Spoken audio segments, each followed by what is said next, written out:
old world is like a playground divided into a specific region. This game is called Destiny, and the greatest determinant of destiny is where you are born. If you were born in Central and Western Europe, you are lucky. If you were born in America, you are a victim of corporations. If you were born in the Far East, social pressure has taken over your life. If you were born in Russia, South America, or the Middle East, you face the prejudice of the lucky ones while trying to save your life from government pressure and inevitable militarism. To be born in Africa is to come a piece of empathy material where all the researchers that belong to you are exploited by those from other side of the world, and you are misrepresented to the entire world. At this core, the border of Europe and Asia can be seen as Greece. To its east is oppression, to its west is peace. As I explained in my video, technology stopped serving us while we could bring prosperity to the whole world today. We exploit each other and turn geography into destiny. The herd mentality that allowed us to survive before technology evolved in the wrong direction thousands of years ago, and this world has become uninhabitable for many. Now, the final era of the old world has arrived, the one where I foresee something will change. I explained my thoughts on war in my video Why We Fight. I defined it as turning people into enemies, through pure emotional exploitation for the sake of leaders' ambitions. Now, I will go deeper. Just a few years ago, we said the era of war was over. Are these wars today really for the excuse they claim? What I'm about to tell you is the most radical way to protect the system. Human sacrifice. Ignite a war and pump up sacred concepts like nationalism that serve the system and exist from exploitation so the system stays upright. Don't believe it? Let's look at the wars. Why did Russia and Ukraine feel the need to fight? Russia didn't want another country next door and choose hot conflict. Looking back today, doesn't this excuse look like a controlled coalition? Especially after the US left Ukraine in the lurch. The truth is, Russian and Ukrainian citizens were sacrificed for the system. Or look at the Israel side, the disproportionate force against Palestine and the issue with Iran. What was Israel's motivation? Land or Islamophobia? Wasn't human sacrifice for God supposed to be out of fashion centuries ago? I mean, excluding terrorist organizations that chapter wars closed in the Middle Ages. However, religion and land are just excuse, because there is a new God now, and we call it the system. The real issue was keeping this rotten foundation system alive by using emotion that have become sacred to society, like religion and nationalism. So, what is the system that is responsible for everything? The system is basically a life simulation managed by authorities and corporations. This simulation has changed over time and appeared before us different variations. Ideologies, form of the government, ideas, moves made for public legitimacy. The essence of it is to homogenize and manage people. As I explained in my video, Who Are You? Culture, the education system, social pleasures, religions, nationalism, ideologies, and behavior patterns all serve this system.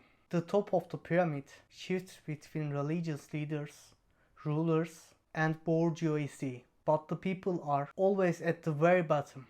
Although this formula seems to have worked for years, the system has always needed an enemy. The reason is that this system never truly worked, and for thousands of years they have been trying to make people focus elsewhere. The world globalized, people got to know each other, and they saw that they weren't actually that different, or at least the side the system declared as the enemy wasn't a monster. If you notice, right before the wars, we were debating whether countries were still necessary. And suddenly a pandemic started, the economy collapsed. Wars broke out, migration rates increased, and the prevailing ideas of the world began to shift to the right. I'm not saying anything about pandemic. I don't have enough evidence. However, I feel that wars, migration policies, and the world's drift to the right are intentional. As the world evolved toward anarcho-capitalism, states felt the need to protect their own existence. Meanwhile, the corporations that would bring that anarcho-capitalism were not innocent either. I think at this point, I need to explain what anarcho-capitalism is and how we are evolving in that direction. Anarcho-capitalism is a system where profit-oriented corporations manage the world without concepts of the state. With today's technology and the illegal tracking I described in my We Are Being Watched series, we can understand what kind of dystopia this is. Over time, everything became linked to the economy. And the cornerstone of that economy was corporations. Some of these corporations become more powerful than states.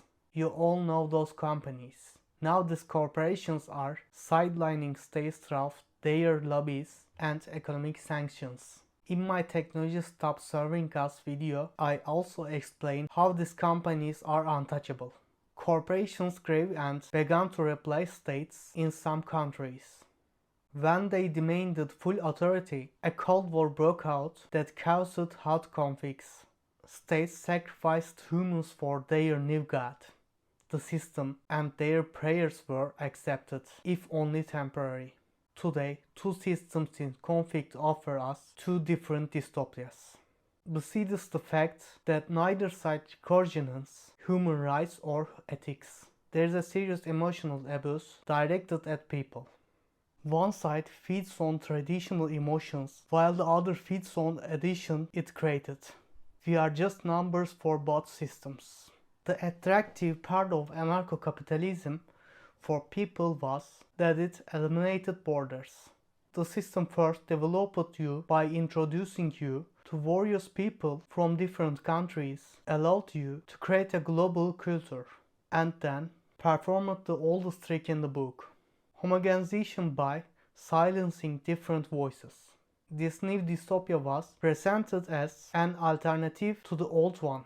The future of the world looks dark either way, just like its past. A third way necessary, our way. The way of the white rabbits. In my video Edition is Not Freedom, I promised to build a new concept and possible ideology. Author of the channel hasn't reached a sufficient audience for this yet. I want to explain a little bit. I will start the series for this later. In Technology Stop Serving Us, I explained how research could be made almost free. Even a solar panel farm built on 10% of the Sahara Desert is enough to produce 4 times the energy the world consumes today. With this energy, seawater can be desalinated. Robots produced for panels can do their own maintenance. And most importantly, we can do less harm to the world. I have in mind a system where researchers become almost free, global and decentralized, needs-oriented, where purchases are made through technocracy and decisions are made by councils through democracy. Corruption can be prevented by holding a new qualifying exam every year, keeping councils leaderless.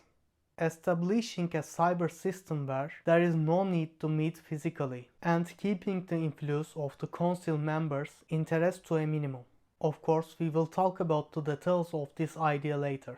But the essence is to provide all basic needs to people, ensure of the quality opportunity for the whole world, and be able to do this by making the system function without a ruler. I have never asked anyone to subscribe before, but I can only explain details if we reach a sufficient audience so that more people can evaluate it and we can develop this idea together. Therefore, your subscriptions are very important. I am Mert Tamtürk. I am proposing that we build the new world order together.